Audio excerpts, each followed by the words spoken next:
नमस्कार। खेत खजाना में आपका स्वागत है। आज नवंबर महीने की 13 तारीख है और दिन है बुधवार।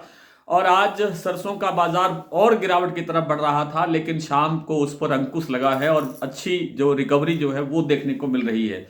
आज केएलसी के अंदर सुबह जबरदस्त गिरावट बढ़ी और उसके बाद दोपहर में रिकवरी शुरू हुई, तो रिकवरी भी उतनी ही स्पीड से बढ़ी और रिकवरी काफी अच्छे लेवल पर पहुंच गई है।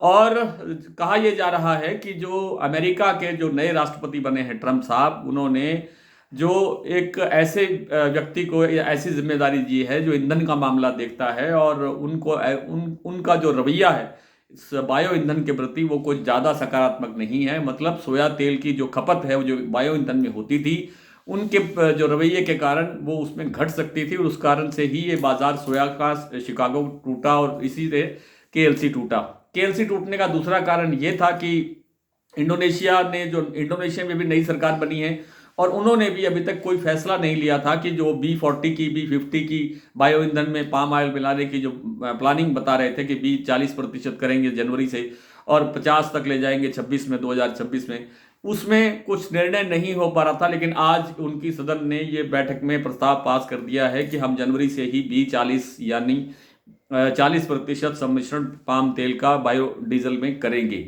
तो उससे फिर रफ्तार बढ़ी है और केएलसी में फिर सुधार होना शुरू हो गया है। और खाद्य तेलों के अंदर भी सुबह से लेकर के अब तक 2 रुपए प्रति किलो सोयाबीन तेल में और दूसरे तेलों के अंदर सुधार देखने को मिल रहा है, चाहे वो कोई भी खाद्य तेल हो। एक सज्जन ने ये पूछा कि आप तो 15 नवंबर तक अच्छी तेजी में थे। मैं खाद्य तेलों की बात कर रहा था कि खाद्य तेलों के अंदर मंदा नहीं है और 15 नवंबर के आसपास एक अच्छी तेजी देखने को मिलेगी। वो आपने 3-4 दिन पहले ही देख लिए, 6-7 रुपए किलो जब भाव बढ़ा था तब आपने क्यों नहीं कहा कि हाँ जी तेजी आ गई है।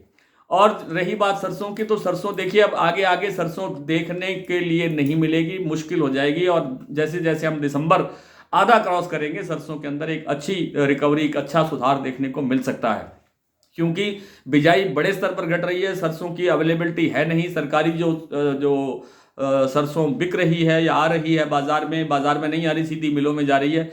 उन मिलों में भी कई तरह की कुछ शिकायतें देखने को मिल रही है क्वालिटी को लेकर के, कि क्वालिटी बढ़िया नहीं है।